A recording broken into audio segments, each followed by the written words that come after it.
qu'on va faire, c'est vous montrer les backstage un petit peu de comment on est en train de tourner avec les caméras. Je vais vous montrer un peu mes spots phares pour avoir des belles places. Il n'y a rien vraiment de compliqué, sauf qu'il faut être avec un œil assez affûté et prendre les joueurs en fonction de leur mouvement. Et le tennis, ça va hyper vite, mais je vais vous montrer comment ça fonctionne. Donc là, en gros, je me place toujours ici. C'est pour avoir la sortie des joueurs. J'ai remarqué que lorsque j'étais dans le tunnel, parce qu'en fait, il y a un tunnel où on a accès, mais c'est priorité aux télé et c'est vachement galère pour suivre les joueurs, etc. Donc je me cale ici et j'arrive à voir le joueur qui sort avec les lumières, etc. Et c'est pas trop mal. En fait, j'utilise la longue focale, le 70-200, qui me permet en fait d'avoir des rushs assez proches. Et surtout, vu que je filme en 4K, ça me permet de cropper très facilement en montage pour Paul-Henri. Je vous montrerai qui c'est Paul-Henri. Donc après, c'est juste du placement et surtout du suivi instantané des joueurs. Et ça, c'est le plus compliqué, les suivis des joueurs.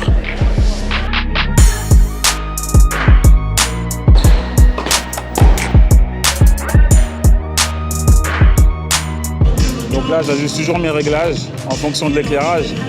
Et c'est ça qui est relou parce que l'éclairage varie énormément. Voilà, ça c'est ma prise que je peux pas rater. J'aime bien aussi avoir la partie préparatif. Il a l'air bien terminé, hein, Hugo Humbert. Ce que je fais aussi, c'est que je fais des presets sur mon appareil pour pouvoir switcher rapidement en 4K ou au ralenti.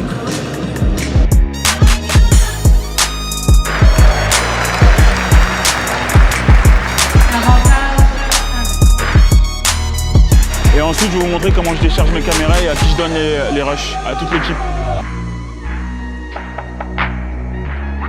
En plus, dans l'équipe, on a des super photographes, des gars tellement forts. Ils vont à Roland-Garros et de temps en temps, ils font des petits tournois. Cédric Lecoq, hein. Hey, c'est le meilleur, c'est le meilleur. C'est terminé. Oh la chance, je suis jaloux. Merci à vous aussi. Là, c'est les backstage. Mon acolyte, le voici, c'est Paul. C'est lui qui monte tout, hein. Toutes les vidéos, c'est lui qui les monte du Moselle Open. Je lui file les rushs, bon bien rangés, hein, parce que ça, il faut qu'il dise. Et ensuite, il les monte. Et là, on a par exemple une magnifique image de Shevchenko pour la victoire.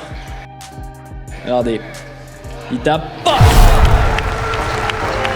Je te file énormément de rush. Comment tu fais pour t'en sortir? En fait, c'est surtout une histoire d'essayer de créer une vibe. Et avoir à chaque fois qu'on en refait une nouvelle, essayer de retrouver une vibe différente qui change et que ça puisse plaire aux spectateurs, tout simplement. En tout cas, franchement, t'assures. Moi, je suis tellement content. Je te file des rushs que j'essaye de peaufiner au maximum. Et toi, derrière, tu es vraiment un artiste, quoi.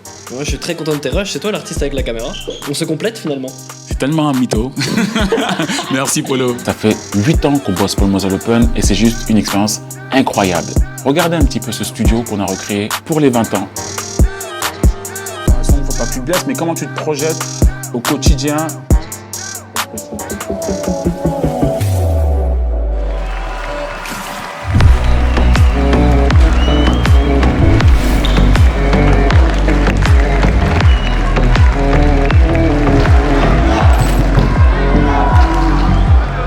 J'espère que vous avez aimé ce type de contenu. Prochainement, de nouvelles vidéos de ce type arriveront sur notre page YouTube.